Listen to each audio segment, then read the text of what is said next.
mettant bien sûr à l'honneur toutes les personnes qui sont des personnes méritantes. Hein. On les appelle les récipiendaires, c'est un mot un peu barbare. En tout cas, aujourd'hui, alors, je n'ai pas vu M. Badia encore, il est arrivé ou pas, M. Badia? Oui. Alors, on met à l'honneur en premier lieu M. Badia Régis, hein, puisqu'il a eu médaille d'argent, médaille vermeille et médaille d'or pour 35 ans de fidèles et loyaux services. On peut l'applaudir, il va venir ce soir.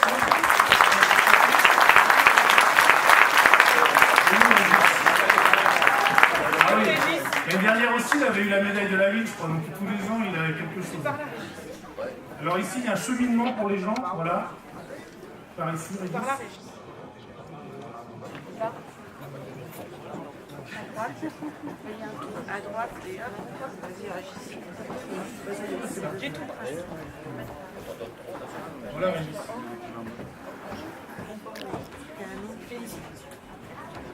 Merci, on peut l'applaudir. Régis, 35 ans. Merci.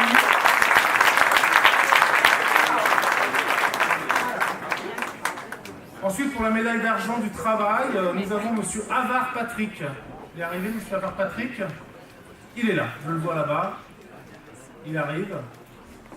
C'est vrai que vous êtes nombreux. Hein. Je ne vais pas compter, mais...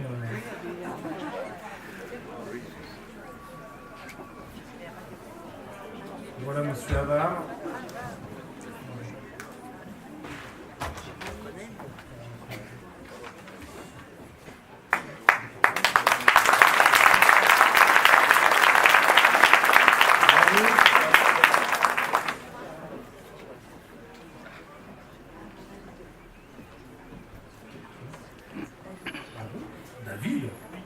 Les services, je pense que tout le travail que fait Marie-Hélène, qu'on remercie d'ailleurs, c'était David Marie-Hélène.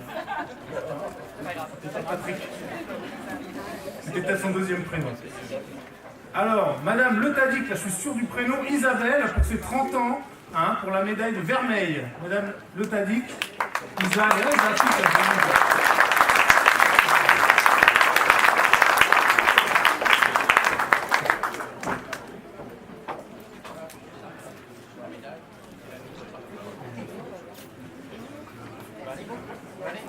Ensuite, on a quelques dédicaces pour la médaille de la ville. Bravo. C'était une agence bancaire, pour ceux qui ne la connaissent pas, je ne dirai pas le nom. Ensuite, donc, les médailles de la ville, puisque comme vous le savez, il y a des personnes qui ont été récompensées au niveau du département.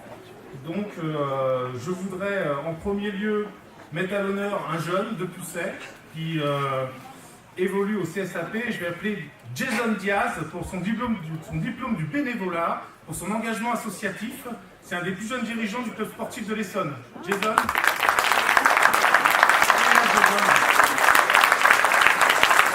Et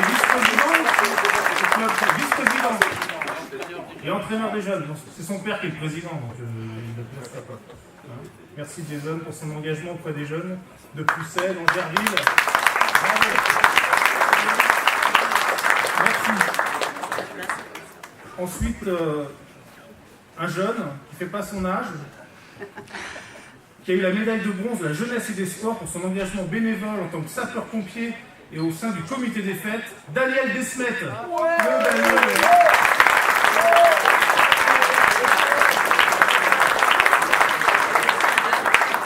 Son surnom, c'est Chouchou. Hein. Chouchou. Oh, Chouchou. Bravo, Daniel. Il avait déjà eu la médaille de la ville, alors là, on lui a trouvé autre chose. Hein. Il est méritant, hein, pour tout ce qu'il fait. Ensuite, Madame Pascale Delgado, est responsable et professeur bénévole d'une association de danse de reconstitution historique depuis plus de 10 ans. Donc, elle a eu son diplôme du bénévolat pour son engagement associatif. Donc, j'appelle Pascal. Merci Pascal de venir prendre ce petit.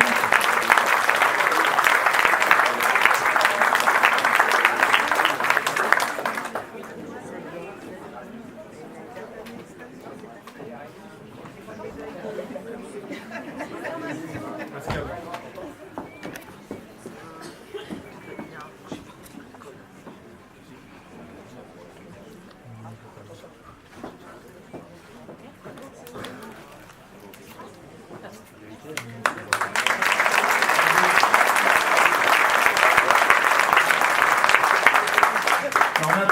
attendu à l'initiative du Conseil municipal des jeunes.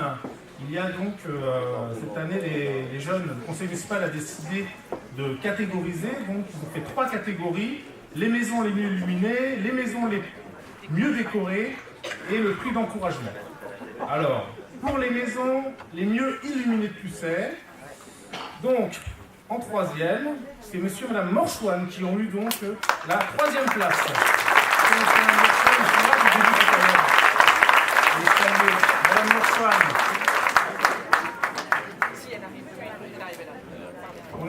On aime mettre à l'honneur tous ces Pucéiens et ces Pucéiennes qui s'engagent. On ne va pas tomber, madame.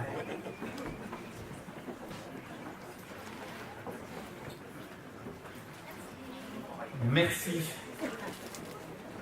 Donc, pour la 2e place, Madame Mullard et Monsieur Derain de la rue de Granville, pour ceux qui connaissent.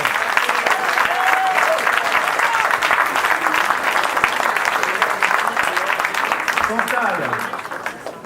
Et en plus, comme la salle des fêtes s'appelle Raymond Mullard, c'est bien que Chantal Mullard aussi puisse recevoir. Hein. Merci Chantal. Et cette année, il y a eu beaucoup d'efforts de fait dans la rue du Nord. Et donc le premier prix va à monsieur et madame Fernandez.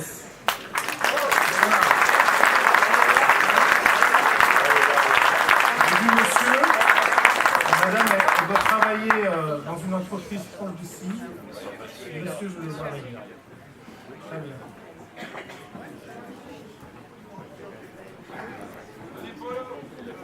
Apollo. Il est connu, hein. C'est bien Apollo.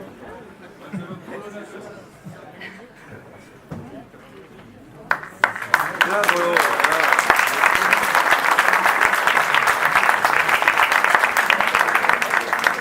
Alors ensuite, pour les maisons les mieux décorées, alors en 3e position, c'est toujours les mêmes de toute façon, tous les ans ils se font tellement de belles choses, donc c'est monsieur Leblanc et madame Wurst pour la 3e place.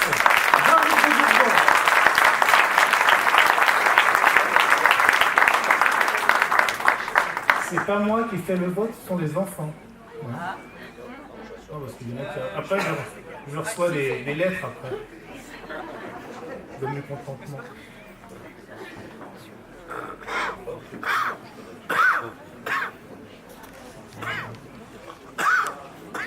Merci.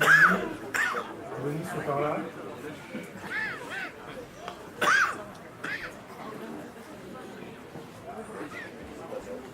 Merci.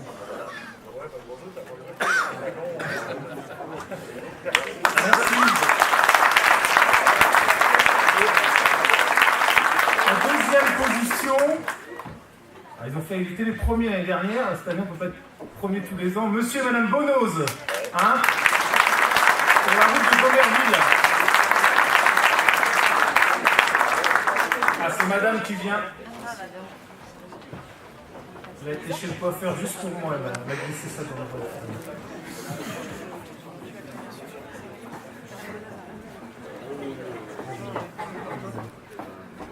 Ouais, ça va.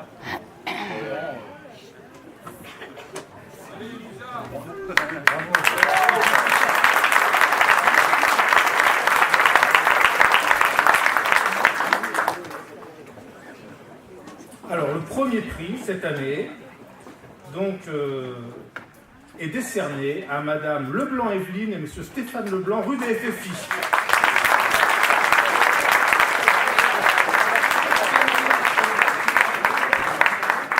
Il arrive. Stéphane.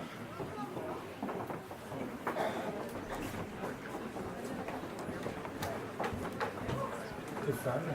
Petit-fils de Raymond Mullard aussi. C'est une grande famille, hein.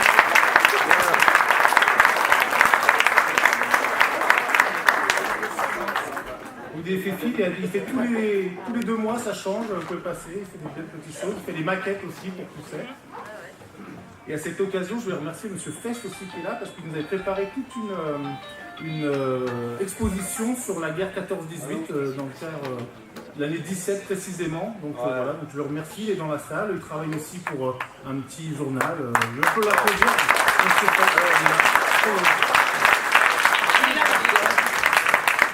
Merci à toi. Ensuite, pour les prix d'encouragement, là on n'a pas fait de classement, on a voulu mettre à l'honneur des gens qui s'étaient investis en tout cas dans les décorations de Noël. Donc je vais les appeler les deux en même temps. Donc c'est Monsieur et Madame Porel et Monsieur et Madame Colonnette, s'il vous plaît.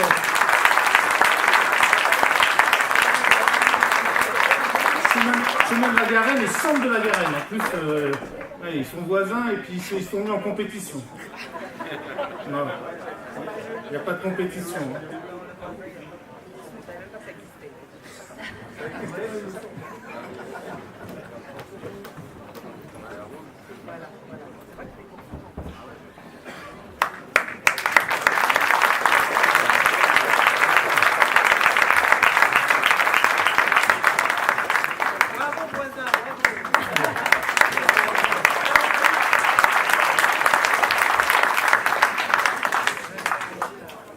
Alors, mesdames et messieurs, c'est vrai qu'au-delà de ces récompenses, est aussi venu écouter les vœux à la population et de tradition républicaine.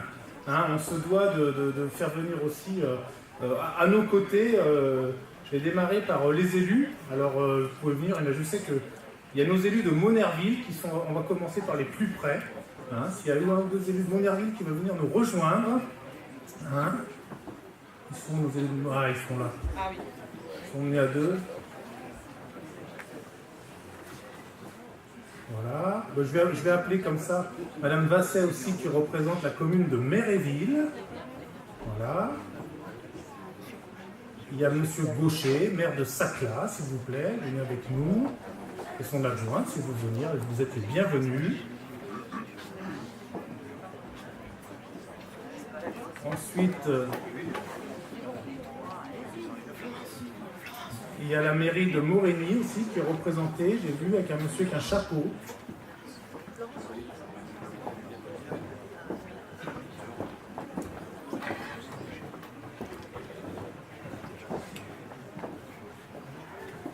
Voilà, merci.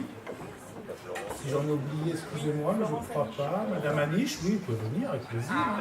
Florence, elle a la communauté d'agglomération avec nous aussi. Hein. On va dire que tu représentes la communauté d'agglo, allez. D'accord. Ça va faire monter un peu. Et puis bien sûr aussi le corps des sapeurs-pompiers. Il y a notre chef de centre avec son adjoint. Je l'ai vu, peut-être il est reparti. Vous voulez venir, monsieur le chef de centre et son adjoint. Et la gendarmerie, le chef de la COB avec son adjoint aussi, on peut le dire comme ça. Venez, parce que la dernière fois, je ne vous ai pas reconnu. Parce que là, vous êtes beau là. Hein, vous êtes beau là. Venez avec nous.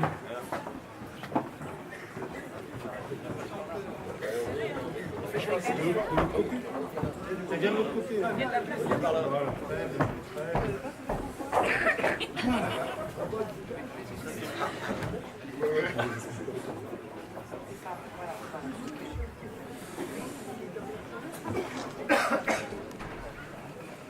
Donc le protocole veut quand même que j'aille derrière la hiérarchie. Donc mon major, mon adjudant-chef, chers élus, messieurs et mesdames les maires, messieurs et mesdames les conseillers municipaux, mesdames les conseillers municipaux jeunes, mesdames et messieurs, je suis très heureux pour l'année 2018 de vous accueillir dans notre salle des fêtes à laquelle nous sommes tous très attachés pour célébrer ensemble ce soir la venue de la nouvelle année.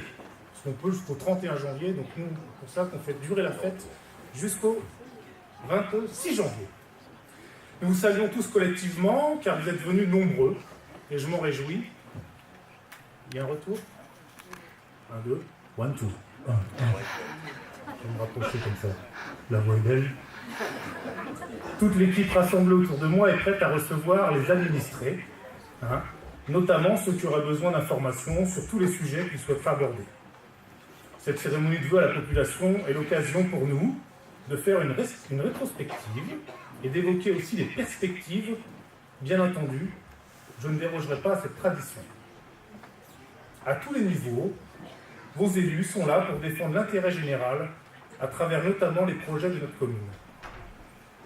Après cette entrée en matière, nous tenons à ce que cette cérémonie traditionnelle des vœux soit ouverte à tous les habitants et à toutes les entreprises, commerçants, artisans, bien sûr, les auto-entrepreneurs, professions libérales, les agriculteurs, ainsi que tous les représentants associatifs, sans oublier le corps enseignant, nos sapeurs-pompiers, nos gendarmes, et surtout nous y tenons que cette soirée soit sous le signe de la convivialité et de la courtoisie. Merci donc de nous faire l'honneur d'être là ce soir. Je profite de cet instant pour remercier les établissements Bedeau, à Étampes, et la fleuriste Histoire d'une fleur de Sacla, pour le prêt à titre gracieux de la décoration florale de cette belle salle des fêtes. Je voulais également remercier l'entreprise J'appelle, qui nous a offert gracieusement la carte de vœux, ainsi que Cécile Toiti, la directrice artistique qui en a réalisé sa conception. J'ai également l'honneur et le privilège de vous annoncer que cette entreprise, cette belle entreprise de Pucet, au regard de la qualité du travail rendu par ses salariés, a reçu le label Entreprise du patrimoine vivant décerné par l'État. Cette labellisation va permettre de transmettre un savoir-faire d'exception et une marque de reconnaissance de la qualification de ses ouvriers. L'entreprise J'appelle, comme toutes les entreprises, et vous tous ici présents, a besoin pour travailler de la fibre optique afin d'être plus performante et plus concurrente dans un monde rude. Je vais donc vous parler du développement numérique, transition. Attendu et espéré de longue date, le déploiement de la fibre optique arrive sur notre territoire grâce à de nombreux acteurs, mais soulignons l'engagement du département et du syndicat mixte ouvert Essonne Numérique, dirigé entre autres par monsieur le maire de Méréville, notre ami Guy. Les premiers travaux vont commencer avec l'enfouissement de la fibre dès l'année prochaine et l'installation d'un équipement principal appelé nœud de raccordement optique afin de distribuer la fibre sur toute la commune. Je ne vous donne pas de date, ça va arriver. Avant 2020. En lien avec la communauté d'agglomération, nous allons également mettre en place une vidéoprotection de 8 caméras en entrée de ville afin d'améliorer la sécurité des biens et des personnes, en répondant ainsi aux quelques problèmes de délinquance. Parce que c'est mineur sur Pucet, même si vous avez été touché individuellement, ça reste quand même mineur. Nous avons fait les demandes d'autorisation et de financement pour une installation courant 2019. Sur les 38 communes de l'agglomération de l'Étampois-Sud-Essonne, Pucet est le 5e clocher. On le voit d'ailleurs à travers de la baie vitrée.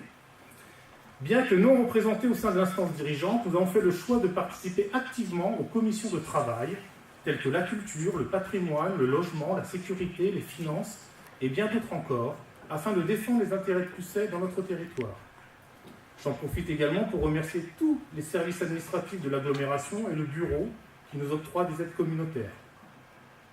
Je continuerai en remerciant tous les acteurs scolaires, périscolaires, enseignants, encadrants, AVS, représentants de parents d'élèves, agents municipaux et intercommunaux, qui ont cette lourde tâche, et d'ailleurs c'est pas cette lourde tâche, cette mission,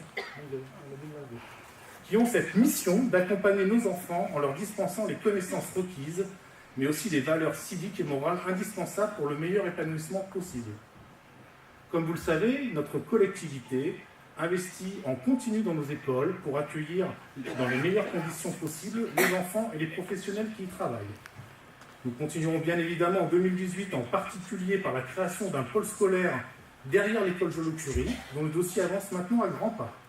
L'architecte sera choisi dès lundi.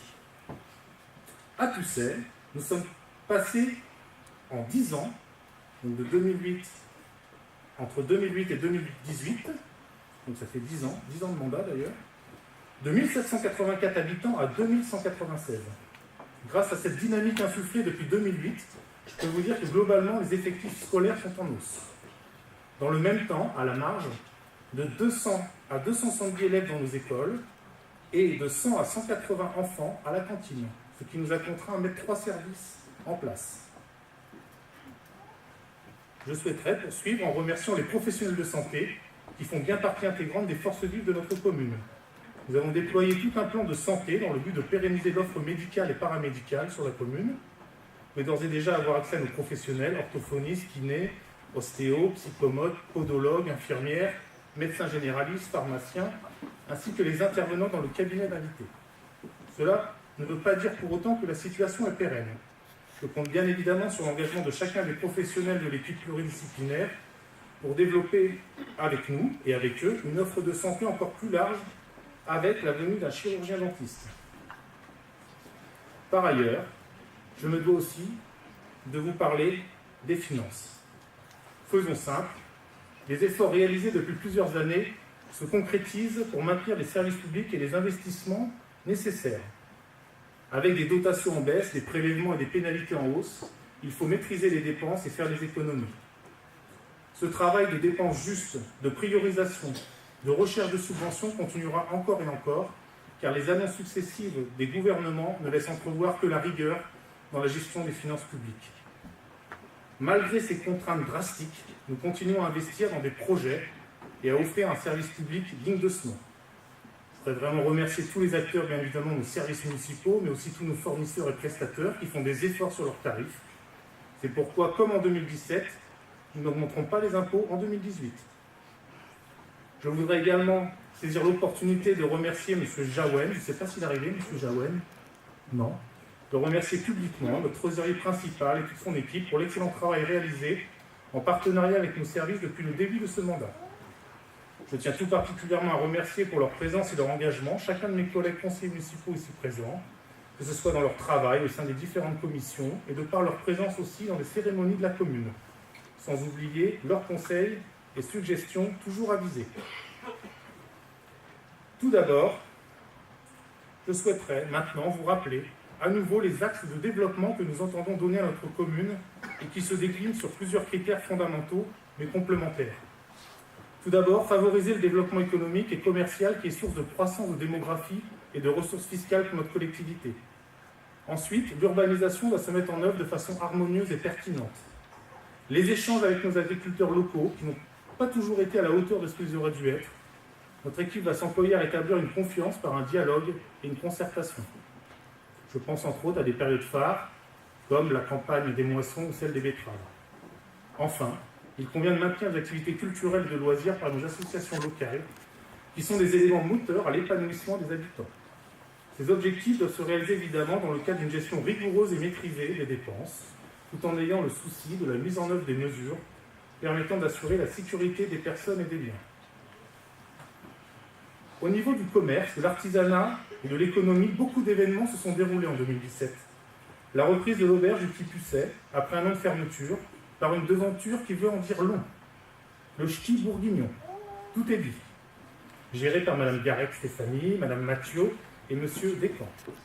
La continuité de l'ouverture de notre bar tabac Le Relax, assumée pleinement par la famille Z. L'installation d'une nouvelle boucherie Les Volailles d'Emma par le couple Gallego. L'ouverture d'une nouvelle boulangerie Délices du Château assurée par Romain Granier. Et la reprise du salon de coiffure de Sabrina par Patty Coiffe. Et enfin, de nouvelles micro-entreprises qui sont installées sur notre commune, sans compter toutes celles qui officient depuis de nombreuses années. Je profite donc de cette tribune pour remercier nos artisans, nos commerçants qui bénéficient d'une bonne image. Les services de qualité qu'ils rendent au sein de la commune auprès des particuliers sont des moments et des satisfactions partagées. Si nous sommes toujours aussi motivés, c'est que nous n'oublions pas que dans notre commune, ce sont des hommes et des femmes, des enfants, des entreprises, des commerces, des associations qui vivent et qui attendent que nous les représentions au mieux. Je voudrais que vous soyez certains que notre but est toujours de servir vos intérêts.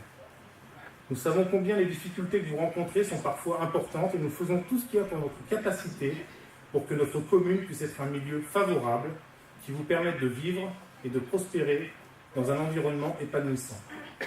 La majorité municipale, consciente des défis à relever dans un contexte où les réformes statutaires et budgétaires touchent directement les collectivités territoriales, s'est inscrite dans l'action et s'est mise immédiatement à la tâche avec détermination et conviction.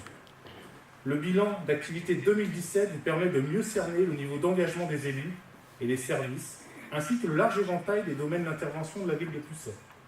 L'installation d'un distributeur automatique de billets, combat mené depuis 10 ans auprès des institutions bancaires, qui sera en fonction courant février 2018. Conjointement, la création d'une agence postale communale à compter du 5 mars, qui sera ouverte en mairie au même horaire d'ouverture. L'instruction des permis de construire face au désengagement de la direction départementale des territoires. La conclusion des pactes civils de solidarité suite à l'arrêt définitif par les tribunaux d'instance. et bien sûr le maintien des services publics comme le périscolaire, la restauration scolaire, malgré la baisse des dotations de l'État. Ce bilan est aussi l'occasion de saluer notre équipe municipale qui a fixé les orientations du budget 2018-2020. Le projet de construction d'un pôle scolaire comprenant l'école maternelle et la cantine, la rénovation du chemin de la Garenne, l'étanchéité de notre château d'eau, la réfection de notre station de pompage, les travaux d'assainissement de la station d'épuration jusqu'au centre-bourg en passant par la route de Gomerville, le remplacement des lampadaires défectueux de l'éclairage public par des ampoules LED plus économiques, et enfin, l'étude d'un rond-point à la hauteur de l'auberge du Tipucet afin de sécuriser et limiter la vitesse. Sans oublier le lotissement qui va être construit aussi dans le parc de la Garenne. D'ailleurs, il y a nos amis qui sont là, qui vont faire tous ces travaux sous 15 jours. De plus, une permanence effective des élus qui se tient depuis début décembre 2017, tous les samedis matins, afin d'être à votre écoute et garantir la continuité du service public. Je vais également partager cette réussite avec le personnel municipal, technique, administratif, culturel et scolaire, qui par sa mobilisation et ses compétences nous apporte conseils, aide et appui au quotidien avec un réel sens du service public. Voilà la clé de voûte de notre politique, la proximité, l'écoute, l'action concrète pour répondre à nos préoccupations, tout en gardant l'esprit impérieuse nécessité, tout en gardant à l'esprit l'impérieuse nécessité de poursuivre la gestion rigoureuse de nos comptes. Cette responsabilité nous incombe, elle est la pierre angulaire de la construction de l'avenir de Pucet, elle est placée sous les signes du rayonnement et de l'attractivité. Enfin, quelques mots sur l'engagement de mes conseillers, bien entendu. Nous effectuons des choix, nous sommes là pour ça, et nous prenons des décisions importantes en commun. Ils sont présents au quotidien, que ce soit lors des manifestations, des visites, d'entretiens ou de réunions. Et je dois associer à cette tâche tous les administrateurs du CCS, qui sont d'ailleurs dans la salle. Il y en a beaucoup qui sont là. C'est des bénévoles, ils font partie du conseil d'administration, et c'est eux qui font tous les conseils d'administration en direction de l'aide sociale. Le monde change, voilà, ça c'est vrai. Celui d'aujourd'hui n'est plus celui d'hier, ne sera pas celui de demain. Pucet vit très bien. Pucet va bien. Pucet a des projets. Pucet se construit aujourd'hui pour demain. Alors, au nom de tout le conseil municipal et du personnel communal, je vous adresse à tous mes vœux de réussite professionnelle, de joie familiale et amicale pour 2018. Et nous vous proposons tous ensemble maintenant de partager cette joie qui nous réunit autour du verre de l'amitié, et notre plaisir sera entier. Merci.